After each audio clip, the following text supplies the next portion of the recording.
Allez, salut les logiques, on se retrouve pour, très certainement la dernière vidéo de, l'année. On va faire un point sur le BTC.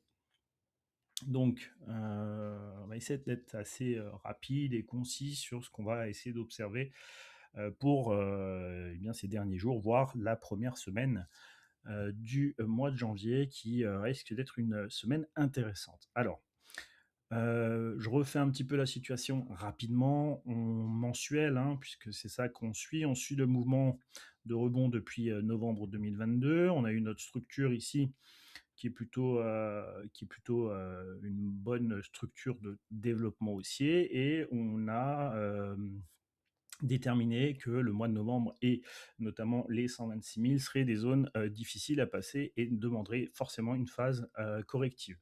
Donc, cette phase corrective qui se passe par cette huitième vague de correction, on a évalué, hein, par rapport à la structure, une zone qui pourrait, se replier assez large, hein, entre 80 287 et puis les 61 388, sans que eh bien, ça dénature la structure haussière du mensuel.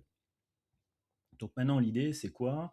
C'est qu'on est en train de faire justement une huitième vague donc qui est corrective. Et ce que l'on veut savoir, puisque depuis le mois d'octobre, eh bien, on a réduit la voilure par rapport à l'exposition au marché, d'accord. Donc on a réduit cette voilure et l'idée c'est de savoir quand est-ce que on va recharger sur reprendre de l'exposition sur le marché. Et bien pour pouvoir reprendre cette exposition, j'ai besoin de savoir si j'arrive à la fin de ma huitième vague. Pour arriver sur la fin de ma huitième vague, eh bien, j'ai besoin que j'ai cette certitude d'avoir un creux qui se forme sur des zones à partir de 82 000, donc à partir de la rentrée, hein, dans ces zones-là. Eh bien, si je vois qu'on est capable de faire des creux mensuels, eh bien, ce sera très certainement des zones qui m'intéresseront pour reprendre de l'exposition. Donc, on a une structure, on voit que depuis novembre, hein, on travaille sur la zone des 80 000, 82 000. Et donc, on va essayer d'étudier cette zone plus précisément pour voir si elle est capable eh bien, d'amener la fin de cette huitième vague et le démarrage de la neuvième vague. Donc, pour ce faire, on va descendre directement sur l'unité de temps daily et on va analyser eh bien, le range qui est en cours depuis 43 jours à peu près. Donc, on avait estimé une cinquantaine de jours pour rester dans ce range. Il y a des choses à faire pour rester justement, pour avoir des choses qui nous permettraient de dire, eh bien, le range est suffisamment mature pour amener une directionnalité, hein, c'est-à-dire de reprendre du momentum directionnel. Maintenant, c'est à savoir dans quel sens ce momentum directionnel devrait reprendre. Est-ce que c'est à la hausse? Est-ce que c'est à la baisse? Puisqu'on a encore une profondeur, hein, pour aller chercher, on l'avait calculé sur le dernier live, et bien 71 000 éventuellement pour avoir un creux majeur. Donc on a encore de la place pour éventuellement descendre. Donc ça ne veut pas dire qu'on va descendre, ça veut simplement dire que pour l'instant, la pression est toujours baissière et on avait estimé une période qui allait à partir du 17, je vais mettre ça, du 17 décembre, ici, jusqu'au 7 janvier, eh bien, une accentuation de la pression baissière. Et donc, cette accentuation de la pression baissière, eh bien, on peut commencer à évaluer tout ça et de voir que, eh bien, on a bien notre épaisseur de nuage, hein, qui devait se réduire, tout en maintenant un prix relativement, enfin, sans faire descendre trop bas le prix. C'est ce qui est en train de se faire sur la première phase de baisse, hein, quand on a effacé de la mémoire du marché, eh bien, cette pression baissière ici, hein, qui s'est faite, donc la pression du 27 octobre jusqu'au 4 novembre. Eh bien, cette première phase, donc où on est descendu quand même, eh bien, à cette période-là d'environ 15%, eh bien, on voit que on est resté dans un range relativement étroit de 5 à 6% de réduction. Donc ça, c'est plutôt positif, d'accord. Donc, mais il va y avoir, eh bien, notamment à partir du 1er janvier, hein, souvenez-vous, la semaine dernière, on a dit que le 1er janvier sera une date qui va être aussi importante. Pourquoi? Bah, parce qu'on va mettre en corrélation le cycle chez nous qui est important, le cycle 52 avec la baisse qui s'est réalisée le 11 novembre jusqu'au 21 novembre. Et cette baisse-là, eh bien, c'est une réduction qui a été faite de plus de 25%, 25%, voilà. Et donc, quel impact ce, cette, cette descente depuis le mois de novembre va avoir sur le moment présent? C'est ça vraiment l'enjeu, et ça devrait se déterminer entre le 1 et le 7. Donc, à partir du moment où on va, imaginons le scénario où eh bien, on encaisse cette baisse sans que le prix ne descende plus que ce qu'il a déjà fait ici, eh bien, ça voudra dire que notre nuage ici sera réduit au strict minimum et suffisamment faible pour qu'on dise eh bien, qu'il a été complètement absorbé, et que le momentum de baisse qui dure depuis eh bien, le 6 octobre, eh bien, ça y est, sa réplique a été absorbée dans le cycle temporel que l'on regarde, et cela, ça peut donner lieu à un mouvement directionnel. D'accord? Donc maintenant, il faut qu'on essaye d'évaluer à l'intérieur de notre range dans quelle est la nature de séparation de ce range. Est-ce que ça va être un range qui va se séparer plutôt à la hausse ou un range qui va se séparer plutôt à la baisse? D'accord? Puisque ça peut être un mouvement directionnel baissier encore, hein, qu'on pourrait avoir. Pour l'instant, les points qui me paraissent un petit peu des warnings sur lequel eh bien, la phase de pression baissière n'a pas totalement disparu, eh bien, c'est, si vous regardez ici, j'ai positionné le centre de la latéralisation, hein, centre calculé par rapport aux théories de Hosoda. Eh bien, ce centre qui est aux alentours de 89 250, ben, elle fait office depuis, plusieurs jours, de résistance. Vous voyez que le marché, malgré tout, le fait qu'il ait tenu cette pression baissière, eh bien, n'arrive pas à dépasser ce centre.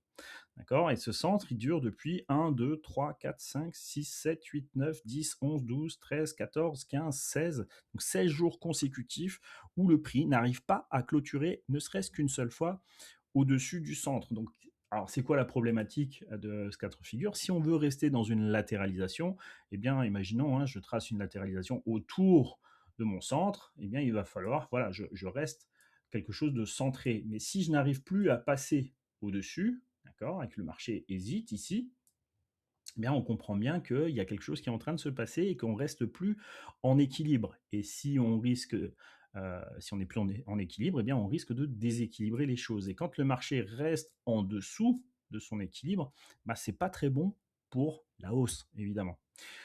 Donc, l'enjeu, c'est de savoir est-ce que le marché est capable justement d'inverser un peu ce momentum et de pouvoir pousser, rebasculer au-dessus de ce centre pour pouvoir, eh bien, nous amener un peu plus de faveur, haussière, et en tout cas un sentiment haussier qui commencerait à s'installer, et une séparation de ce range plutôt à la hausse qu'à la baisse. Donc vous l'avez compris, c'est l'enjeu des prochains jours et de la semaine à suivre, c'est-à-dire est-ce que le marché est capable de basculer au-dessus des 89 250? Ça, c'est, vraiment important que la clôture se fasse au-dessus. Et justement, si on regarde l'équilibre de notre Kinkoyo ici, donc l'espace entre la Tenkan-sen et la Kijun-sen, vous voyez que notre Kinkoyo est encore baissier. D'accord? Donc la pression qu'il y a à l'heure actuelle, bah, c'est une pression encore, en tout cas les équilibres sont encore baissiers. Donc équilibre baissier, marché qui n'arrive pas encore, jusqu'au moment où je fais la vidéo, à basculer au-dessus du centre, eh bien c'est des warnings qui sont plutôt en faveur d'une continuation baissière éventuellement. Et donc tant qu'on n'a pas de contre-élément, c'est-à-dire on n'a pas un momentum qui revient basculer au-dessus, eh bien on ne doit pas encore se projeter vers quelque chose de haussier.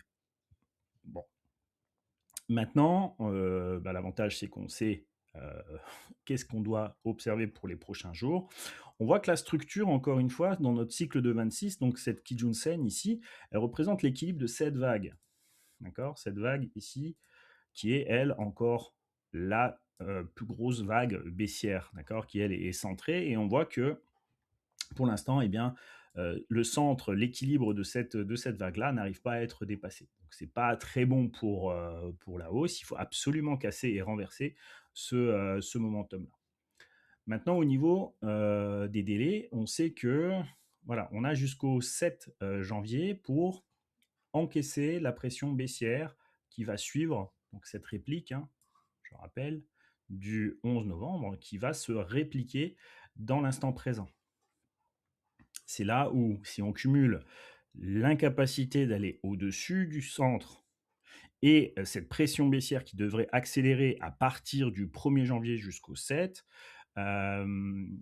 mais il va falloir vraiment, voilà, c'est ça qu'on attend, c'est ça qu'il faut observer, c'est ça qu'il faut, je pense, qui sera techniquement le dénouement de notre réflexion, c'est cette période. Donc c'est bien, ça fait 50 jours, enfin 40 jours qu'on attend. On savait que ça allait être un range d'un minimum de 50, d'une cinquantaine de jours. Donc le 51e jour du range ici, eh bien ce sera le 7 janvier. D'accord. Donc forcément, on commence à cumuler, à avoir un cluster de dates, hein, qui nous dit que cette zone va vraiment nous intéresser, en tout cas pour continuer notre analyse sur notre momentum. Donc, voilà ce qu'on pouvait dire, allez, rapidement, puisque d'habitude je vous fais ça en, en plutôt 1 à 2 heures. Là, je vous le fais à peu près en 10 minutes, un quart d'heure. Donc forcément, j'essaie d'être synthétique, je vais un petit peu vite, mais c'était que bah, je voulais que vous ayez quand même eh bien, de quoi observer, hein, de savoir quoi observer pour ces prochains jours. Donc, je rappelle, important, est-ce que le marché est capable de basculer au-dessus des 89 250?